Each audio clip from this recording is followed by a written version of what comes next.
Superhero origins. Kevin Curry Josh, aka the Sarcron. What's going on, everybody? It's your boy, Johnny the Hottie. And today we are back with another superhero origin story. You guys really love the Michael one. So today we're doing the Kevin one. All right. But before we do any of that, please, make sure you leave a like, comment, and subscribe so we can ride. Get it? Subscribe, ride. Okay, I'll stop. I'm sorry. But with that out the way, and without further ado, baby, let's just get into the video. Ooh.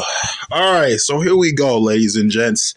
Today we're doing Kevin Curry Joss, the Sarcron. All right. Now, Kevin, he's has a dad, right? And he has a mom, and he has two brothers and a sisters, right? His dad, Ryan, and his mother, right? Mother is Marietta. So Ryan and Marietta are a happy married superhero couple with super strength, super speed, invulnerability, telepathy, flight, all of that good stuff, right? Laser beams, freeze, breath, things coming out of their hands, feet, and butt. I'm sorry. But then we got to get to their other children besides Kevin. So after Kevin, the firstborn is Devin, and then Kavan. So it's like Kevin, but with an O after the V. So Kavan, you get it? And then there's his sister, Alicia, the only girl in the family, so to speak. Now, he does have another sister, but we're going to reveal that later. There's a whole saga going on with that. But already off the bat, Kevin looks pretty good, right? You know, he's not the only child. He has brothers and sisters. He has a good father and mother. And Kevin, you know how these type of beings are, right? You see, Kevin and his family come from the Omniverse in Chanosa Comics. You've seen the cosmology videos. The thing about the Omniverse, though, is that there's the right side of it and the left side. The right side is the good, the positive. The left side is the bad and the negative. And they've always came from the right side, right? And due to this, you know, they weren't babies, they weren't toddlers or teenagers, so they didn't have to, you know, go through that stuff, thank goodness. But they always were adults. But even then, right, they still need to learn and grow and adapt. And that's what their parents are here to help them with, right? And Kevin, he did become a superhero along with his brothers and his sister, but he wasn't really taking it seriously. He wanted to do what he wanted to do and his friends. Now, yes, he is pretty powerful, even at this stage of his life. You know what I'm saying? And he uses his powers for good. But it's like outside of superheroism, he's just going through the motions. He doesn't have any real reason or passion. You see what I'm saying? And this already plants seeds in the back of our mind, in our head. Subliminal messaging, one-on-one, right? And then, unfortunately, tragic would strike Mr. Kevin, right? His father, who he's known for, I don't even know how long. This is the Omniverse. They don't really have time the same way we have time, like 1 o'clock, 2 o'clock, 10 years, etc. Right? So, anyways, his dad was trying to save this little family, right? And his dad did save that family, of course. But the thing about this family is that their little ship or plane, whatever that was flying, it was going to get sucked up and absorbed by the dark part of the Omniverse. And you know how Kevin's dad is, Ryan. He's not going to let that happen, you know? You know what I'm saying? And when he saved the little helicarrier or the helicopter, let's just call it a freaking spaceship, all right? Gosh damn it. So when he saved the little spaceship, right, he threw it out. But before he could even get away from the dark part of the Omniverse, like as soon as he threw them to safety, the dark part of the Omniverse grabbed him. And you could see the fear in his eyes. His eyes got really wide as if they were about to pop out of his sockets. Like bro's eyes was popcorn. Like, oh my goodness. All right. And his wife was scared and his kids were scared, but more so Kevin, because Kevin realized everything him and his dad had did leading up to this moment, that very moment was pretty much about to go to waste, down the drain, flushed down the toilet now because his father is absorbed, and who knows when anyone will see or hear from Kevin's father, Ryan, ever again. And you could hear the pain in Kevin's voice when he screamed and yelled, "Dad!" You know what I'm saying? And it wasn't just his dad getting absorbed. No, no, no, no. It was also the look of disdain, but also disheartening and heartbreak on his mother's face, right?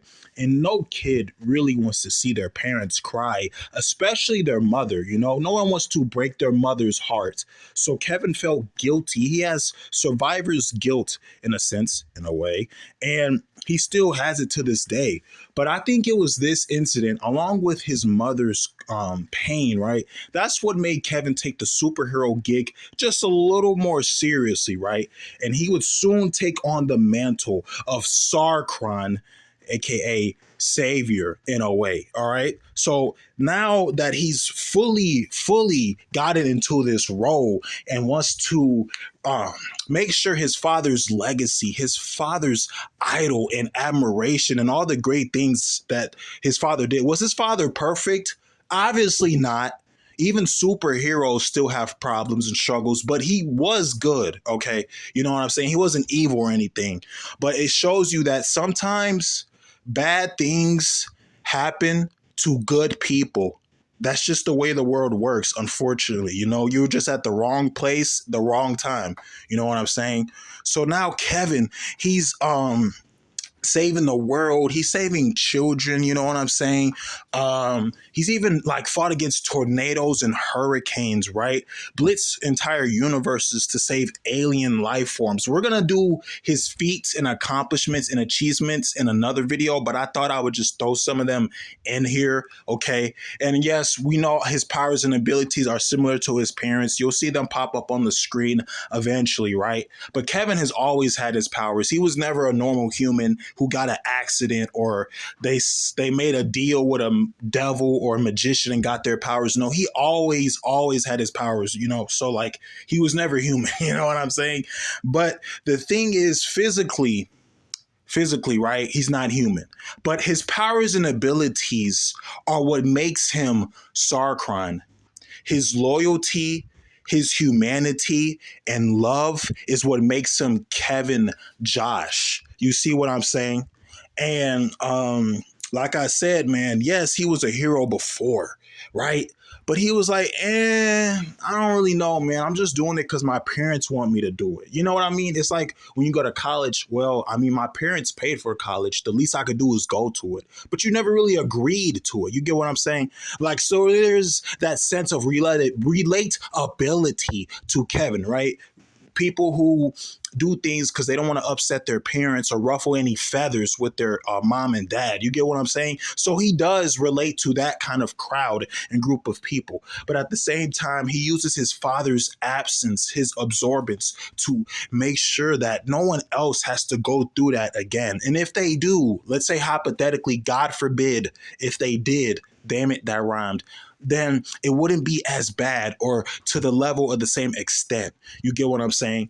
And he fights crimes with his brothers and his sisters, and they, they do have fun outside of superheroism, you know, and he often does think about, man, what if I had saved my dad, or what if my dad hadn't had thrown that spaceship? You know, he keeps asking these questions in his head. He's still wrestling with inner turmoil and emotional conflict, but at the same time, he's also wrestling against aliens and monsters and other super villains, demons, speedsters. I mean, you name it. This guy Kevin has pretty much seen any superpower you can think or dream of, even reality warping. You know what I'm saying?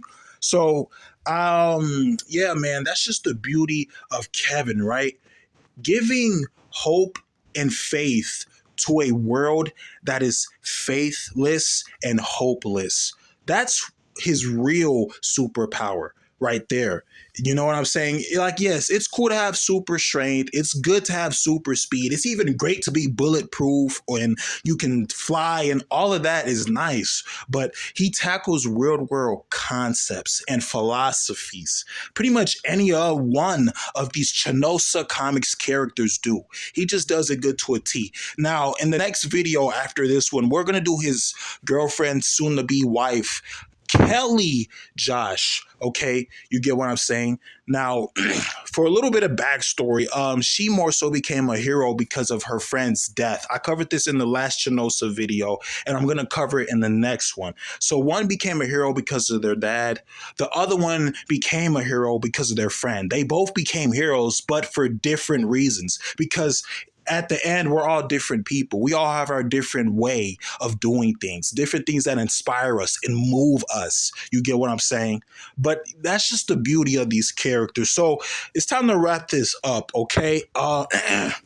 Kevin Josh is a good character because he has character development, growth, and arcs, and also is a true symbol and idol, something that you can look up to and memorize years from now. So iconic, okay? It doesn't matter if he's helping a kid with ice cream, stopping a bank robber, getting a cat out of the tree, helping an old lady cross the street, or even punching the ever living dog crap out of very powerful omniversal beings. Kevin always tries to put his best foot forward and his worst foot back. And that's what makes him such a good character. The Sarcron, Kevin Curry Josh. Woo! That's a wrap, ladies and gentlemen. Let me know below what you think about my boy Kevin and when Chanosa Comics in general. I want to know you guys' thoughts and opinions. But until next time, everybody, it's been the one, Johnny the Hardy. And I'll see you in the next one. I'm out. Much love and respect. Woo! Hey.